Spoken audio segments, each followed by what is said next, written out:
Bonjour, bienvenue à votre émission de prédilection Marc Le Bazar. Marc Le Bazar aujourd'hui qui pense discuter avec vous, avec mes invités bien sûr. Et oui, la question qui aujourd'hui fait la chronique, celle de ce virus qui fait peur, de ce virus qui crée le stress, le coronavirus. Un mal du siècle donc parti de la Chine. Ce coronavirus n'arrête de gagner les continents et pays en laissant à son passage, comme nous avons constaté, mort, désespoir, des nouvelles manières de vivre. En tout cas, l'Asie, l'Amérique, l'Orient, l'Afrique, en tout cas, nul n'est épargné à nos jours lorsque nous suivons les médias à l'international. Pour tenter donc de cerner tous les contours de cette pandémie et son incidence dans notre société et dans plusieurs secteurs de la vie. Sur ce plateau, j'ai reçu donc le docteur Mbou Essier. Il est médecin spécialiste dans la promotion de la santé. Bonjour, docteur. Bonjour, monsieur le journaliste.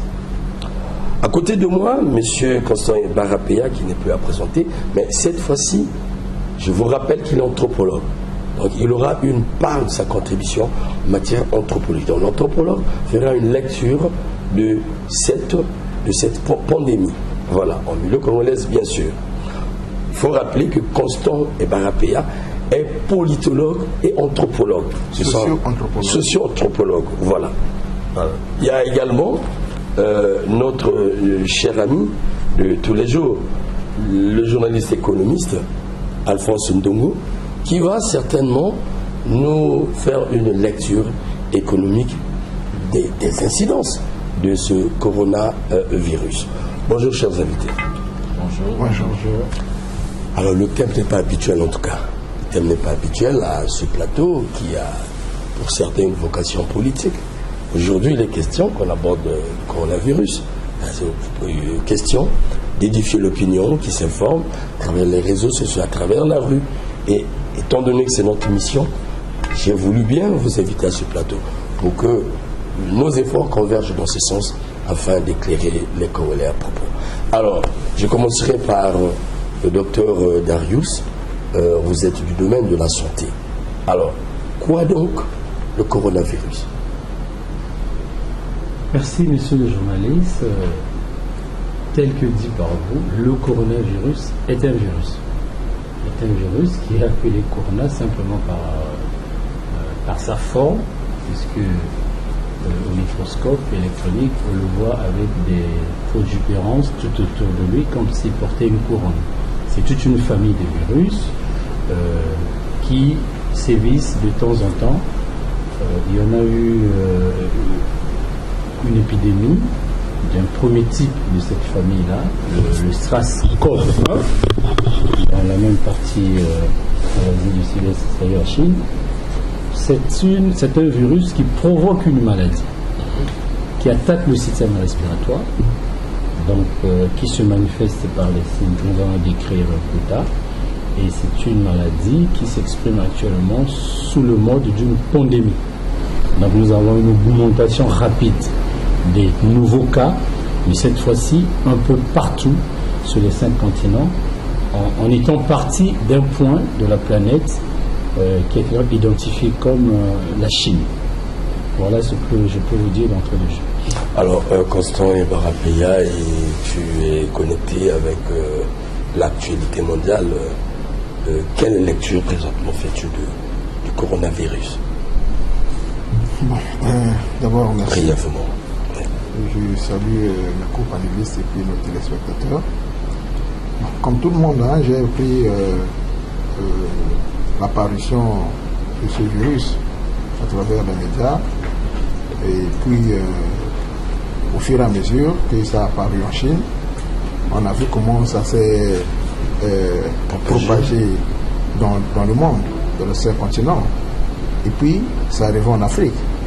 Bon, selon ce que j'ai pu observer, c'est qu'en Afrique, c'est pas encore, surtout en Afrique subsaharienne, ça n'a pas encore atteint le volume ou bien la dimension des pays comme l'Italie, la France et autres. Mais sinon, le virus est déjà là en Afrique. Et puis, nous allons voir comment est-ce que les Africains peuvent faire pour, avec les moyens qu'ils ont à leur disposition, de faire face à ce virus. Jean-François Ndongo. Alors, s'il faut regarder, apprécier, n'est-ce pas, sous l'angle économique et financier, les conséquences du coronavirus, je dirais que ces conséquences sont tellement importantes parce que on le voit que déjà sur le plan, n'est-ce pas, des échanges commerciaux, pour ne prendre qu'un cas de figure, un pays comme le Congo, alors l'Afrique de manière générale, commerce avec la Chine. Nous leur vendons nos matières premières, à savoir le bois, le pétrole, le manganèse, et même d'ailleurs, il y a entre-temps, un très grand opérateur économique de la place qui a signé un contrat de livraison de minerais de fer en Chine. Donc l'usine se trouve à Mayoko. Alors tout ça aujourd'hui à cause du coronavirus, puisque les entreprises en Chine sont aux arrêts, cela impacte négativement, n'est-ce pas, nos entrées de devises, et on sait déjà que la situation économique dans notre pays n'est pas assez reluisante. Et ce n'est qu'un cas de figure, parce que cela l'est d'autant pour les autres pays africains que pour la France et même les États-Unis. D'ailleurs, le ministre français Bruno Le Maire disait que si la situation allait crescendo, si on était encore sur une période certainement plus ou moins courte, et bien évidemment la croissance française devait fléchir de 0,1%. C'est autant dire que la Chine aujourd'hui est la mère nourricière. C'est là où tout se fait. Les entreprises françaises, Peugeot, Citroën, Carrefour, les grandes surfaces comme Carrefour sont installées en Chine, et c'est là où ces entreprises réalisent les meilleurs chiffres d'affaires. Donc vous voyez donc que si déjà des pays comme la France, ou alors pour ne pas dire l'Union européenne, sont touchés, c'est autant dire que nous, à notre niveau, nous allons ressentir à très court terme, n'est-ce pas, les conséquences, n'est-ce pas, économiques de ce coronavirus. Pour un exemple, le CDE, c'est-à-dire l'Organisation pour la coopération et le développement économique, a récemment communiqué sur les conséquences en disant que la croissance mondiale pourrait fléchir de 2,9% à 2,4%, la croissance mondiale. C'est autant dire que nous, si les statistiques, nos ingénieurs statisticiens faisaient leur travail, étaient à jour, normalement, au niveau du ministère de l'économie, alors de la statistique que Niège Mara-Mingri, on devrait déjà nous produire des statistiques, c'est-à-dire nous dire, voici les conséquences auxquelles nous nous exposons déjà en rapport avec, n'est-ce pas, la situation du coronavirus en Chine. Et donc voilà, je pense que tout au long de cette émission, on peut revenir avec plus de détails sur des cas précis, comment est-ce que cela va impacter négativement, par exemple, l'économie congolaise ou alors l'économie africaine de manière générale. Merci, monsieur l'économiste. Alors, docteur, je reviens à vous pour le besoin du public. C'est une pandémie qui n'est pas encore entrée au Congo, il faut le dire. Alors, on veut bien savoir comment détecter ce virus dans l'homme et quelles sont les manifestations au niveau de l'homme. Ok, merci monsieur le journaliste. La maladie à coronavirus se manifeste fréquemment. C'est dans les signes les plus fréquemment rencontrés chez les malades qui sont infectés par ce virus. C'est de la fièvre. Cette fièvre est associée aux signes respiratoires, notamment la toux, tousser. Et dans les cas un peu plus graves, on peut avoir une gêne respiratoire qui peut aller de simple gêne à une vraie détresse respiratoire, ce qu'on appelle en médecine la dyspnée. Mais il faut aussi dire qu'il y a certains signes qui ne sont pas tout à fait, qu'on ne retrouve pas obligatoirement, mais qui sont décrits chez d'autres malades, à savoir les troubles digestifs, douleurs abdominales, diarrhée. C'est décrit. Voilà un peu grosso modo. Et comment le diagnostic? Déjà, on le suspecte devant les signes que nous venons de citer, mais la preuve que vous êtes infecté se fait lors de la prise de sang. On prend du sang, il y a des techniques au laboratoire, notamment la technique qu'on appelle la PCR, c'est-à-dire on essaie de dupliquer plusieurs fois le matériel génétique de ce virus qui est l'ARN, et on le voit apparaître. Et ça, je pense que dans beaucoup de laboratoires, et même dans le nôtre, le laboratoire national, on peut le faire. On peut faire ce diagnostic. Donc, on suspecte et on confirme. On suspecte, on confirme, mais cependant, les signes que vous énumérez semblent être les mêmes lorsqu'une personne, par exemple, souffre du virus, de la grippe, et parfois même de la fièvre. Et en ce moment-là, comment faire le distinguo? Vous avez raison, parce que là, nous sommes en situation d'épidémie. Il faut distinguer le diagnostic et le dépistage. Le dépistage permet de faire une discrimination, c'est-à-dire de dire ces personnes peuvent être à risque, peuvent avoir la maladie, n'est-ce pas?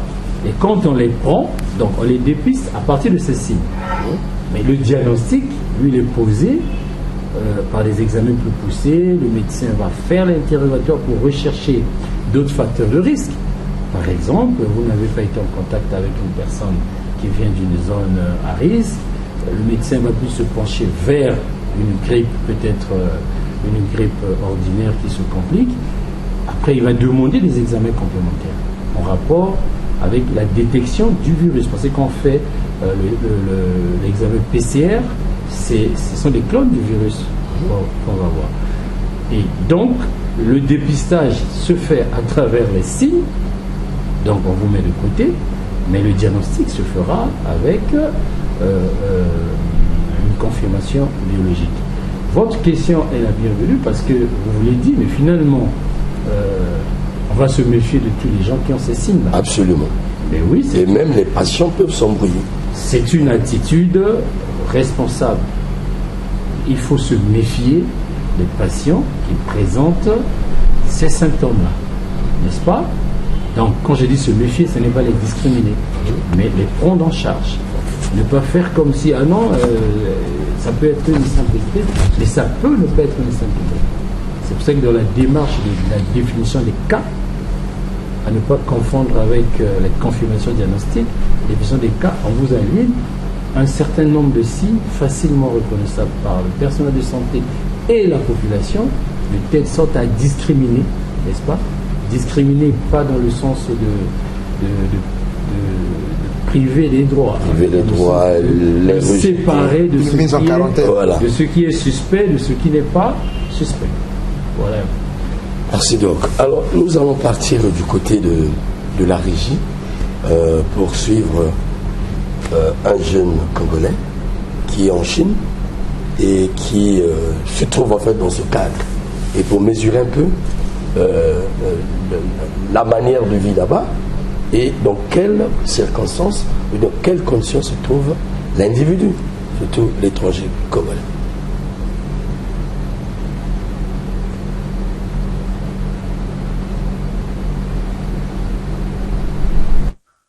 Mes salutations à vous, Monsieur Romic, et aux téléspectateurs.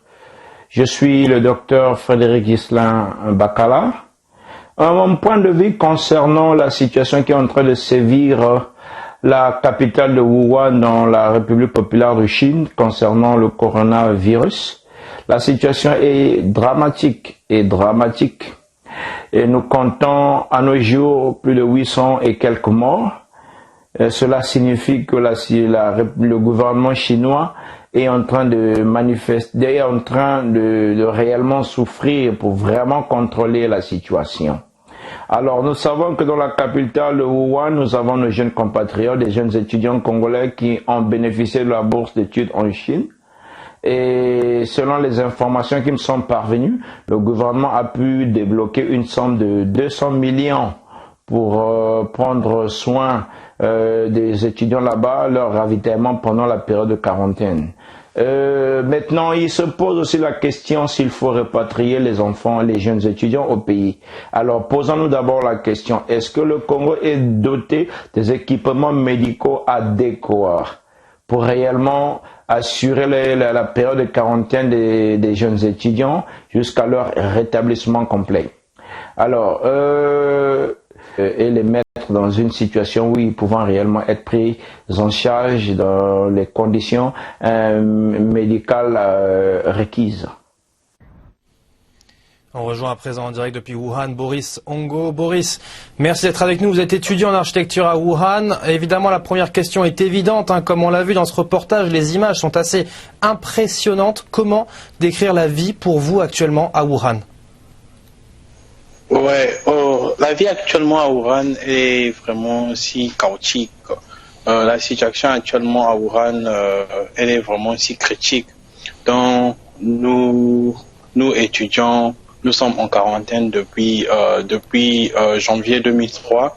Et depuis le 23 janvier jusqu'à l'heure actuelle, nous sommes en quarantaine. Mais et c'est un peu... Pardon, allez-y Boris, excusez-moi. C'est un peu difficile de trouver de quoi manger. Nous sommes ici restés à la maison. Nous n'avons rien à manger. Nous sommes au fait à nous-mêmes. Mais du coup, vous disiez justement que vous avez du mal à manger. Est-ce que vous pouvez sortir pour aller au supermarché ou c'est trop compliqué? Oui, du coup, on peut sortir pour aller. Il y a des supermarchés qui sont ouverts comme Walmart et tout. C'est un peu difficile d'aller vers Walmart puisqu'on a peur aussi de sortir, d'attraper le virus et tout. Du coup, on préfère rester à la maison.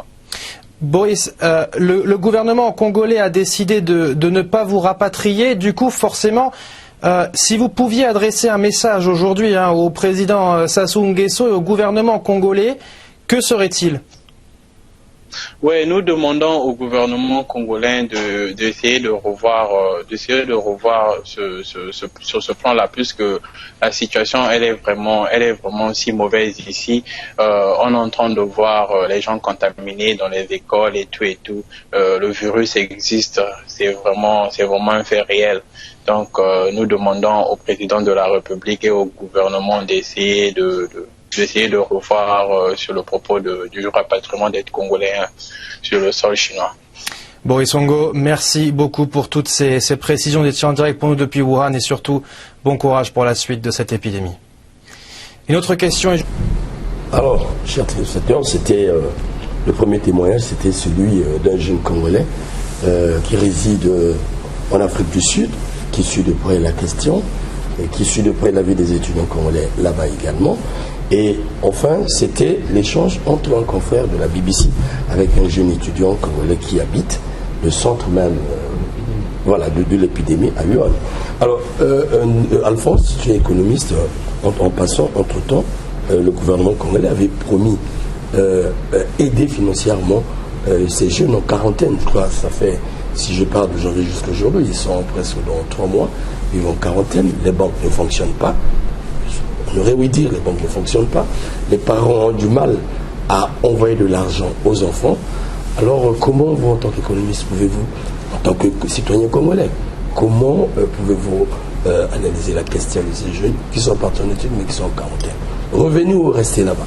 Bon, peut-être je vais aborder la question dans la dernière chute. Oui.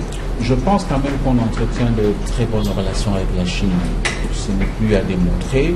Et j'estime que le gouvernement congolais, comme d'autres pays africains d'ailleurs, à l'exception de l'Algérie et de la Tunisie, je crois, le Congo, qui a d'excellentes relations avec la Chine, ne peut pas aujourd'hui lâcher la Chine dans une situation assez difficile. On l'a vu, les Américains et même les Français, les Occidentaux, rapatrier leurs compatriotes qui, n'est-ce pas, se trouvaient dans le centre névralgique, c'est-à-dire à Wuhan. Donc, il appartient aujourd'hui au Congo de renvoyer quand même l'ascenseur à la Chine, d'autant plus que vous allez remarquer quelque chose, peut-être que le docteur ici va nous expliquer pourquoi. Depuis que le coronavirus fait des ravages, il n'y a eu qu'un seul Africain qui a été, n'est-ce pas, infecté, et c'était un sujet camerounais, d'ailleurs, qui s'en est remis. À la surprise générale, il est totalement guéri selon les informations que nous puissions à bonne source.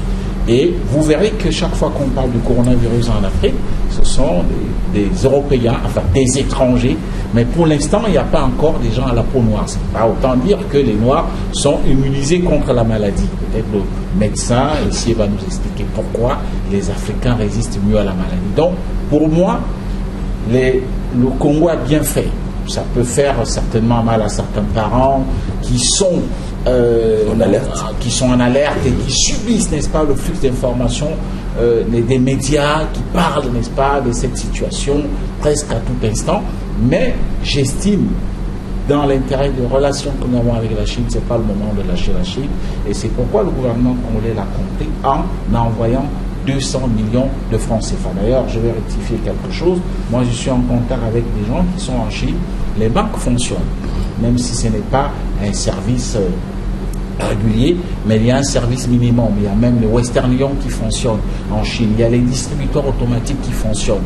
Il y a certaines usines même qui ont commencé à reprendre, mais c'est vraiment un minimum. C'est-à-dire que les travailleurs qui sont revenus de ce qu'on appelle les vacances nouvelles en chinois sont appelés à passer une mise en quarantaine.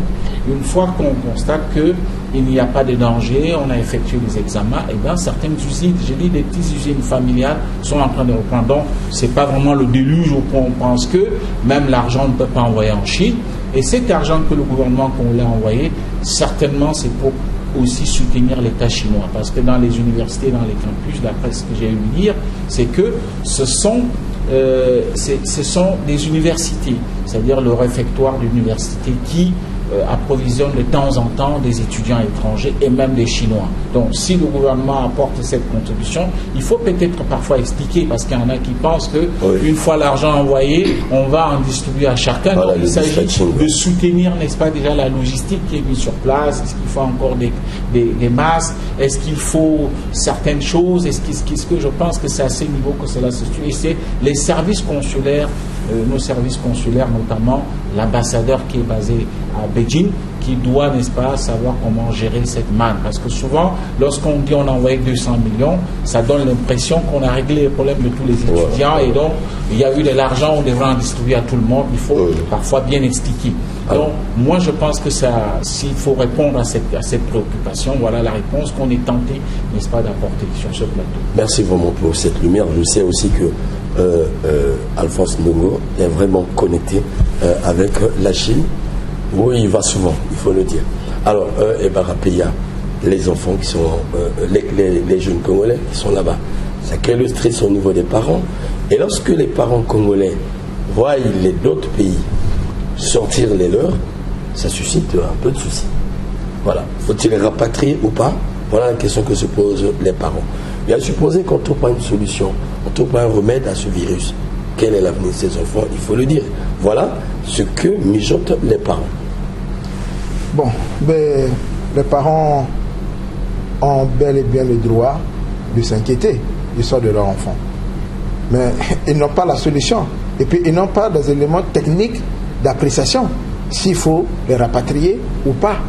Parce qu'il s'agit là de l'affaire d'État. Et il faut regarder comment, une fois les rapatriés ici, est-ce que nous avons les moyens de les mettre en quarantaine et de les suivre. Bon, mon aîné Alphonse a posé un problème en disant que nous ne devons pas lâcher la Chine. J'espère qu'il n'a pas dit dans le sens où j'ai compris. Parce que nous ne devons pas sacrifier la vie de nos compatriotes par rapport à l'amour que nous avons avec la Chine ou nos amitiés avec la Chine. Parce que les États n'ont pas d'amis, les États n'ont que d'intérêt et la vie des citoyens est au-delà des relations politico-diplomatiques qu'un État peut entretenir avec l'autre. Mais il y a un élément, je pense, à la lumière de ce que mon aîné Alphonse vient de développer, il y a un élément culturel qui pourra conforter la posture ou bien la position des parents vis-à-vis de leur répatriement ou non. L'élément, c'est lequel? C'est le fait que depuis là, il n'y a pas eu un noir qui est contaminé, qui a été touché ou bien, enfin, il n'y a pas de noir, sinon de Camerounais qui a été infecté et qui est totalement guéri. Or, vous savez que la maladie, surtout si nous prenons en Afrique et dans le contexte anthropologique, il y a des facteurs anthropologiques de la maladie, des facteurs culturels.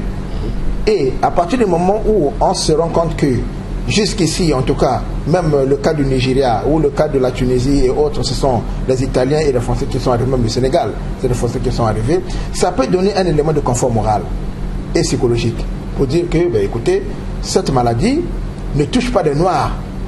En ce moment-là, c'est déjà un élément de confort. Et il revient donc à l'État de regarder. Personnellement, si vous demandez mon point de vue, je ne pense pas qu'il serait opportun de ramener ses compatriotes ici. À moins qu'il y ait un danger imminent qui se présente. Pas parce que nous aimons la Chine, nous avons d'amour avec la Chine, mais par rapport aux éléments logistiques et aux éléments matériels. Voilà. Donc, vous avez suivi un élément qui se dégage, un élément que nous voulons vérifier à votre niveau. Effectivement, nous avons suivi dans les médias. C'était même une victoire pour les Noirs. Et on pourrait penser, on peut oser penser que nous sommes mis à l'écart par ce que on résiste mieux à la maladie. On résiste mieux. Est-ce que ça s'explique rationnellement? Non, monsieur le scientifique. Vous savez, quand nous sommes dans pareille situation, il faut informer. Mais il faut aussi faire extrêmement attention à ce qu'on peut laisser entendre comme information. Le virus, le coronavirus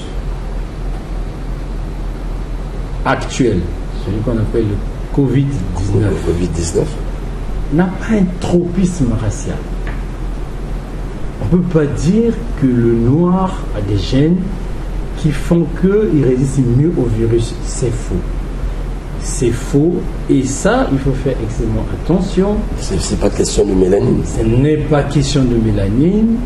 Je peux repartir sur le discours du directeur général de la santé, de l'OMS plutôt, le 2 février.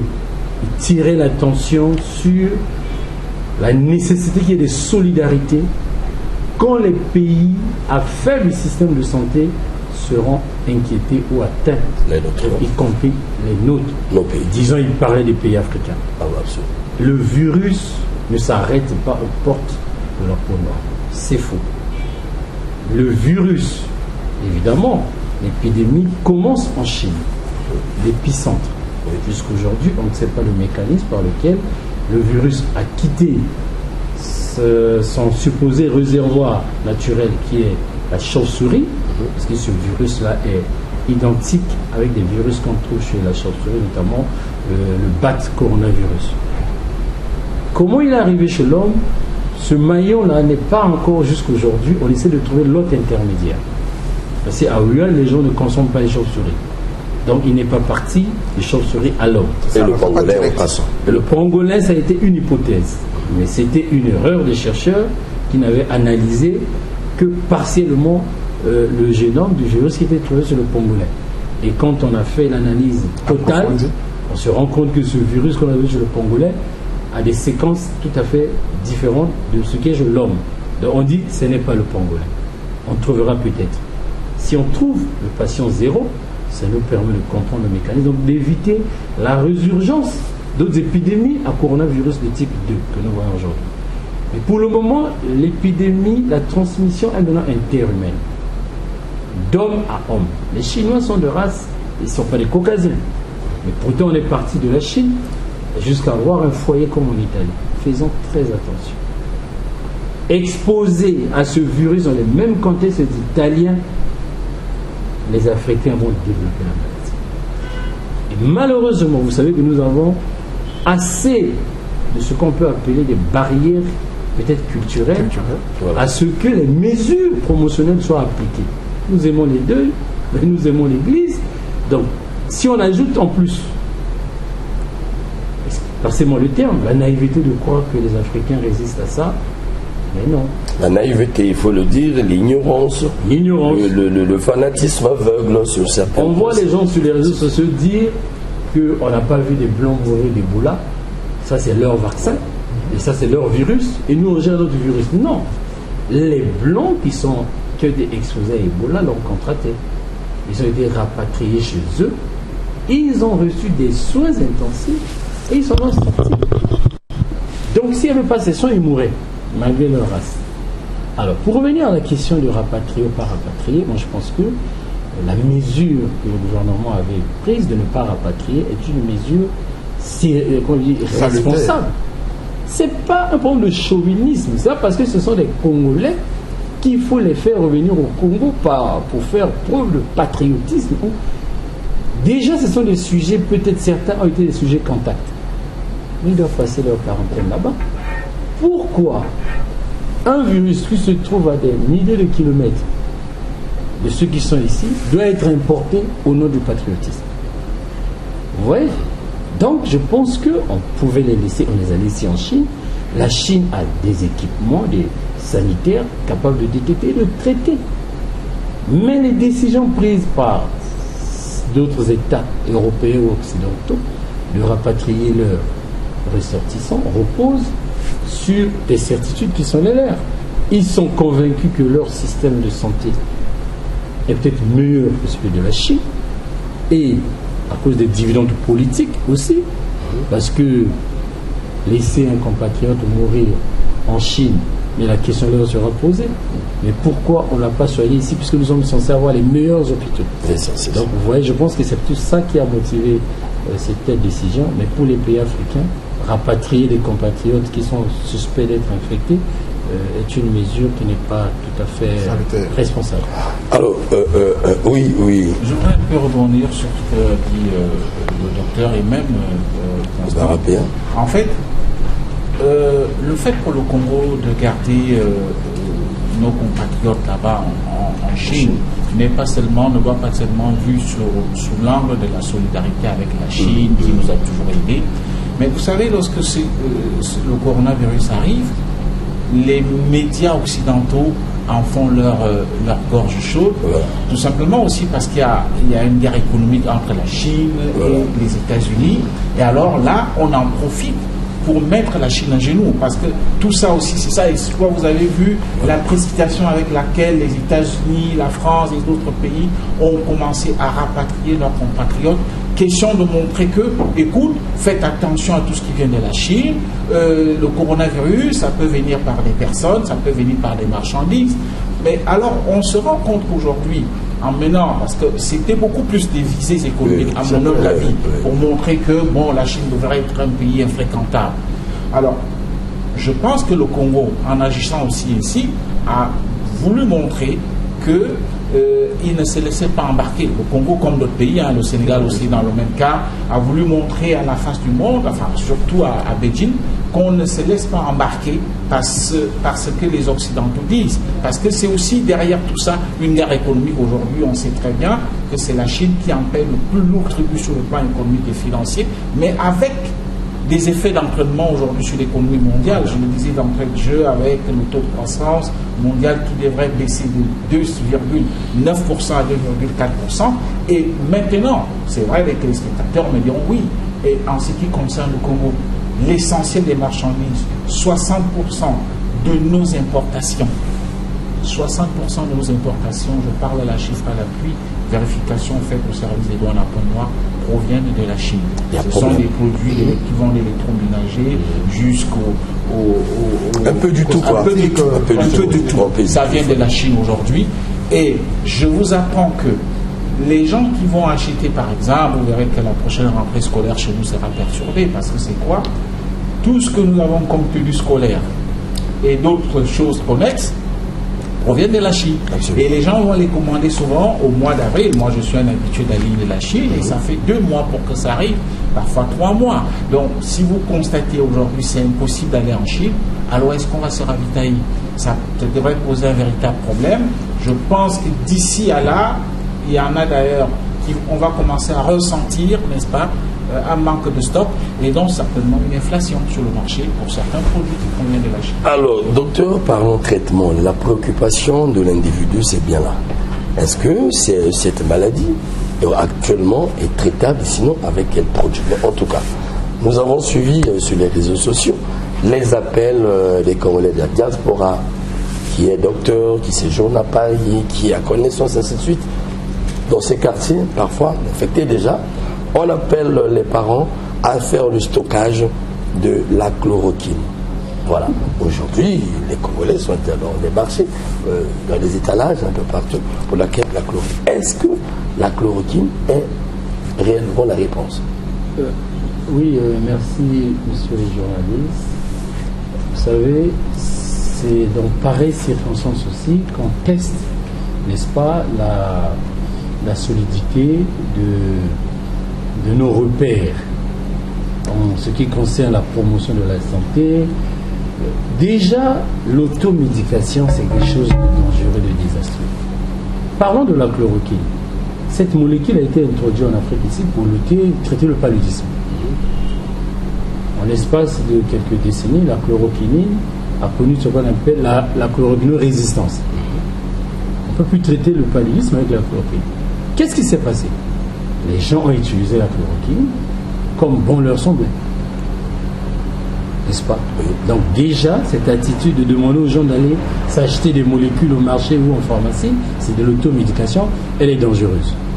Revenons sur la maladie. Il ne faut pas non plus qu'on puisse créer la piscose. L'infection à coronavirus, ce virus est contagieux. Il est très contagieux. Sa contagiosité, en termes de taux de reproduction, ça va de 2,5 à 5,5. C'est-à-dire, une personne en moyenne peut contaminer 2 à 5 personnes, n'est-ce pas? Mais, quand vous voyez sa létalité, sa dangerosité, elle est plus faible que le virus de l'Ebola, par exemple. Parce que nous sommes autour de 2 à 4% de taux de létalité. À ne pas comparer avec Ebola qui était entre 50 et 90%. La létalité, c'est le nombre de gens qui décèdent, c'est le nombre de gens qui attrapent la maladie. Donc, il ne faut pas qu'on a peur, les gens. Maintenant, les cas qui nécessitent d'être traités, il y en aura autour de 10 à 15%, parmi lesquels une proportion fera des complications graves. On traite d'abord les symptômes, baisser la fièvre, gérer les maux de tête, apporter de l'oxygène parce que vous avez du mal à respirer. Et si vous êtes en détresse respiratoire, les réanimateurs sauront que faire. Agir sur le virus lui-même pour essayer de bloquer les complications. Nous sommes en phase d'essai clinique. La chloroquinine a donné quelques résultats positifs dans 10 hôpitaux de Chine. Donc on est en phase 3 des essais cliniques. Ça n'a pas obtenu l'autorisation de mise sur le marché. S'il y a péril en la demeure, que l'OMS décide, ça serait sur un petit nombre de patients dans des conditions bien encadrées. Donc, dire aux gens d'aller prendre la chloroquine, c'est très dangereux parce qu'il y aura pour effet de garder les malades chez eux. Puisque les gens vont dire, j'ai déjà la chloroquine, j'en peux m'y traiter. Et n'oubliez pas que la chloroquine, à partir de 1200 mg par jour, il y a des risques de cécité. Il y a eu une toxicité cardiaque. Souvenez-vous, beaucoup de jeunes filles se suicidaient à Brazzaville ici avec la chloroquine, la nitrakine. Donc, ce n'est pas sérieux de divulguer de tels messages, qui plus on est médecin. On ne le fait pas comme ça. Alors docteur, merci vraiment pour cet éclairage parce qu'il faut le faire vis-à-vis de cette opinion, de notre opinion des Congolais qui sont informés par tous les canaux possibles, parfois non fiables. Alors la lutte, le Congo. Comment, Ebara, penses-tu que le Congo puisse se préparer éventuellement à lutter contre ce fléau qui n'est pas encore entré chez nous? Nous avons vu le Sénégal. Et le constat fait, c'est que c'est des voyageurs. Et quand on va sur la toile, on pense qu'il faut arrêter la transaction entre le Congo et d'autres pays, ainsi de suite. Il y a d'autres qui vont même là pour dire plus d'Air France au Congo, parce que ça peut passer par un voyageur. Comment penses-tu que le Congo puisse prévenir à tout ça? Bon, je pense qu'à la lumière de ce que vient de dire le docteur, que la première prévention, c'est d'abord la communication ou la vulgarisation. Parce qu'on a des chaînes culturelles qui est répandues au niveau de l'opinion, qui consiste à dire que la maladie n'atteint pas le noir. Ça, c'est une barrière. Et si les gens continuent avec cette façon de voir à la lumière de ce qu'a dit le médecin, vous allez voir que c'est un élément qui ne nous permet pas de faire une bonne prévention. Donc il faut d'abord commencer par dire aux gens, c'est-à-dire détruire les facteurs culturels qui bloquent cette prévention, en disant la maladie est accessible à tous. Les croyances, par exemple. Voilà, c'est toutes les croyances. C'est-à-dire les croyances comme Ebola. Quelqu'un qui peut se lever, tu as dit que thérapeute qui vous dit j'ai connais le médicament. Bon, voilà, d'ailleurs avec Ebola, pendant que ça se passait chez nous dans la préfecture ouest, il y a certaines personnes qui disaient que l'Ebola n'a jamais eu lieu au Congo. Certains disaient que, écoute, moi je mange mon singe. Pendant qu'il y avait l'Ebola là-bas, au Ouesso, il y a quelqu'un qui consommait la viande de singe sans problème. Donc, il faut regarder ces schèmes culturels, ces barrières qui vont permettre peut-être la divulgation rapide au cas où ça rentre chez nous, parce que les gens estiment que ça n'atteint pas le noir. Deuxième chose, est-ce que nous pouvons fermer nos frontières et vivre en autarcie? Parce qu'il faut éviter les gens qui rentrent. Le gouvernement a pris le note, on a cité les États supposés être dangereux. On a parlé de l'Italie, la Corée du Sud et tout, la France. Bon, est-ce qu'on peut fermer les frontières? Je ne pense pas. Il faut peut-être renforcer les mécanismes de contrôle au niveau de nos frontières. Contrôle du flux migratoire. Maintenant, est-ce que nous avons les moyens technique et opérationnelle de le faire? Ça, c'est peut-être aux médecins de nous dire. Mais je pense que la première démarche, elle réside dans la communication, dans la vulgarisation. Il faut montrer aux gens, vous allez voir, c'est tout à fait normal, parce que dans notre culture, la maladie, il y a deux types de maladies. On est malade pour deux raisons. Soit c'est une maladie objective, qui est liée à une certaine pathologie, mais la plupart du temps, la maladie a une connotation surnaturelle. Et lorsque la chancellerie, c'est l'envoûtement, ainsi de suite. Donc, et là, c'est lorsqu'on n'a pas la capacité de comprendre la maladie. Justement, on vous dit, c'est un sort qu'on a jeté. Ceux qui disent sur la toile que nous, on a eu notre Ebola et les autres ont leur... Ils n'ont pas tort. C'est par rapport avec ces schèmes culturels qui consistent donc à penser que nous, la maladie là ne nous concerne pas, ou bien si elle est là, elle est démoniaque. N'oubliez pas que nous sommes dans une société qui est hyper religieuse. Voyez-vous? Superstitieuse. Voilà, superstitieuse. C'est ça l'autre là, superstitieuse. Et cet état de fait en sorte que quelqu'un qui peut être touché de cette maladie, il va s'orienter prioritairement vers la médecine traditionnelle. Il s'agit ici donc par exemple de la prière ou l'église. C'est ce qu'on appelle la médecine traditionnelle ou la médecine complémentaire au parallèle. À partir de ce moment-là, il y a donc risque de contamination et de propagation à l'échelle nationale et au niveau au-delà. Donc je pense que ce sont ces deux éléments, beaucoup plus la communication et Bon, Alphonse, donc effectivement, Constant a soulevé quelque chose de très important. Nous vivons dans une société où la croyance est au centre. Depuis nos traditions, nous croyons. Si on ne croit pas à une feuille, on peut croire à un animal, ainsi de suite. Et nous avons une médecine traditionnelle où chaque fois qu'il y a une épidémie, il y a quelque chose, il y a toujours un sachant qui sort pour dire j'ai le produit avec moi. Nous avons vu avec Ebola, nous avons vu des gens ici qui connaissent, ils ont le produit du sida, ainsi de suite, à l'aide des feux, et ça fait de l'argent. Et à côté nous avons ceux-là qui font la divination. Voilà, qui peuvent vous dire, c'est ainsi de suite. Alors, ça c'est très capital pour nous. Vous avez quelque chose à dire là-dessus? Oui, bon, cela est dans notre ADN, c'est notre mode sociologique de penser, c'est difficile qu'on s'en débarrasse. C'est notre manière de penser. Voilà. Et c'est pourquoi je pense d'ailleurs que dans le cadre de la lutte contre le coronavirus, moi j'ai vu les autorités gouvernementales, notamment Madame la Ministre, ont mené une campagne de communication que je trouve à mon humble avis encore insuffisante. Parce que au-delà de la communication, il faut que l'aéroport, nos portes d'entrée et de sortie du Congo, notamment les aéroports Agostinho Neto et Maya Maya, soient équipés des caméras thermiques. Parce que là, ce qu'on a aujourd'hui, ce sont tout simplement des thermoflash que nous utilisons. Et ce n'est pas suffisant. Ensuite, il faut associer les autres composantes de notre société dans le cadre de cette communication. Pourquoi pas les féticheurs? Je pense qu'il y a une association des tradithérapeutes dans notre pays. Il faut les associer pour leur parler du coronavirus, tout comme on a eu à mener des campagnes lorsqu'il s'est agi de lutter contre, par exemple, le sida, pour que les gens évitent les scarifications, ce genre de choses. Il faut aussi associer l'Église. Les partis politiques. L'Église, bon, les partis politiques, pourquoi pas, mais je veux vraiment là où on touche la force sociale, c'est-à-dire l'Église et l'Église dans son ensemble. Il ne faut pas faire de distinguo entre l'Église traditionnelle catholique ou bien, je ne sais pas moi, protestante, mais il faut aussi associer les autres églises qui sont là, les églises de réveil.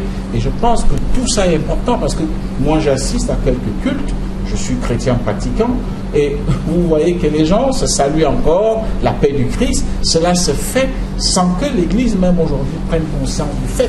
Je n'ai pas dit que c'est une Église, c'est toute l'Église, parce que même dans les églises de fait, on fait la paix du Christ, saluez votre voisin, dites-lui la paix du Christ. Mais est-ce qu'aujourd'hui, les gens savent que on est quand même dans une situation assez difficile et on ne sait pas qui est malade et qui ne l'est pas?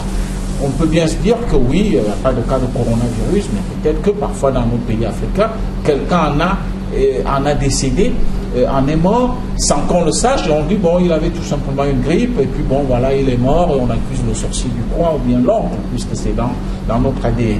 Donc, je pense que au-delà de ce qui est fait, les affiches et tout ce que nous voyons, avec tout ce qu'il y a comme campagne de communication par voie de médias, il faut associer les autres composantes sociales, notamment l'Église, les associations des tradithérapeutes et tout le monde pour que, éventuellement, on lutte contre cette épidémie qui a tendance à glisser vers une pandémie.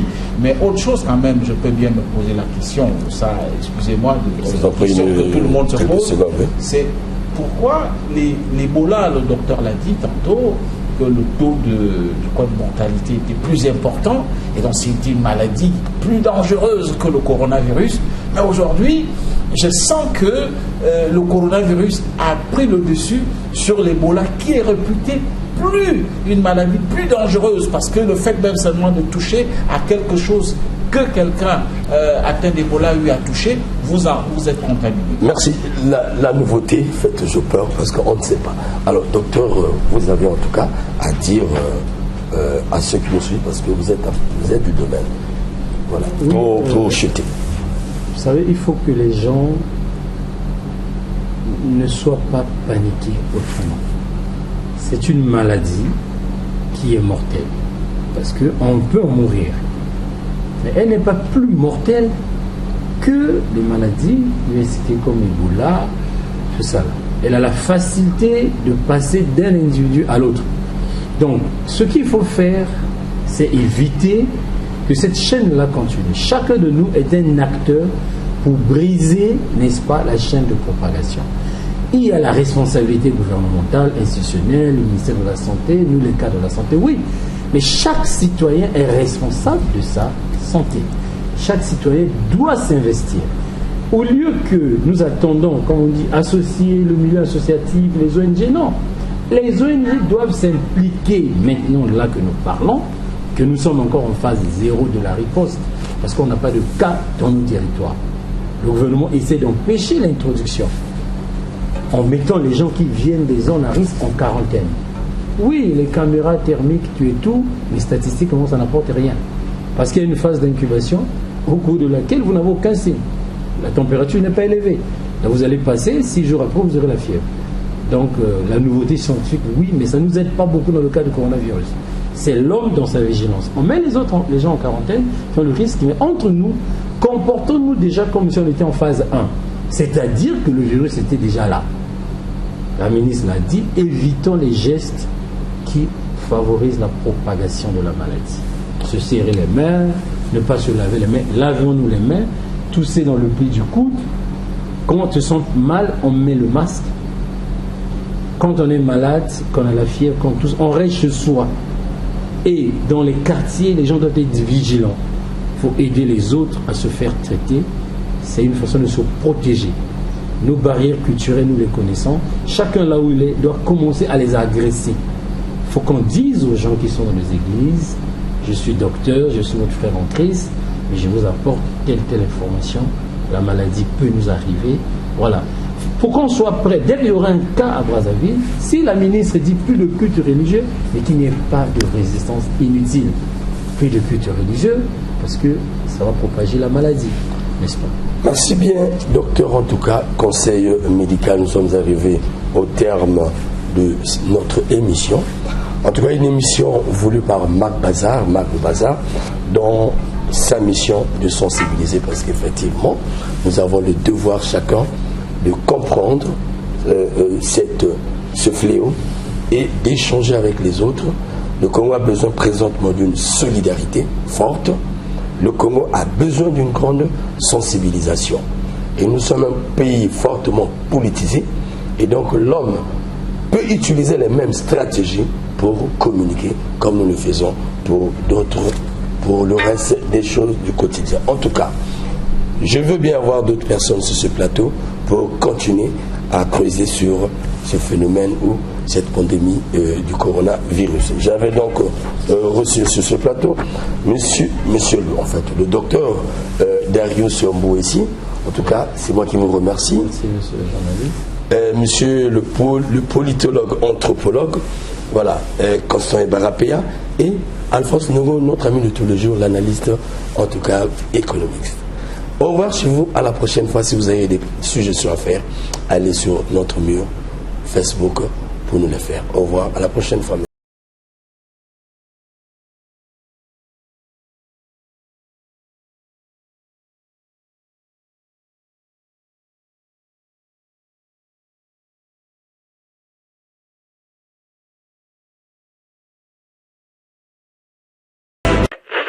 Information, débat, culture, divertissement sur Tier Number 1 92.2 FM.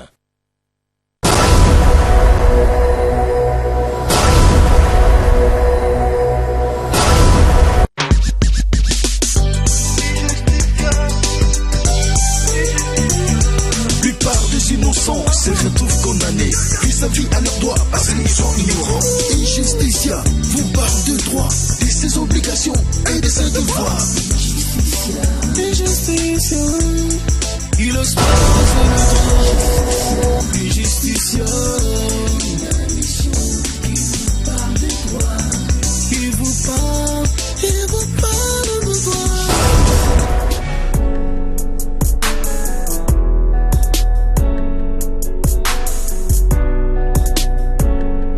Injusticia, votre magazine qui vulgarise les principes essentiels de base du droit. Injusticia est désormais chez vous. Prenez rendez-vous avec Adams Malaika chaque mercredi à 19h sur DRTV International.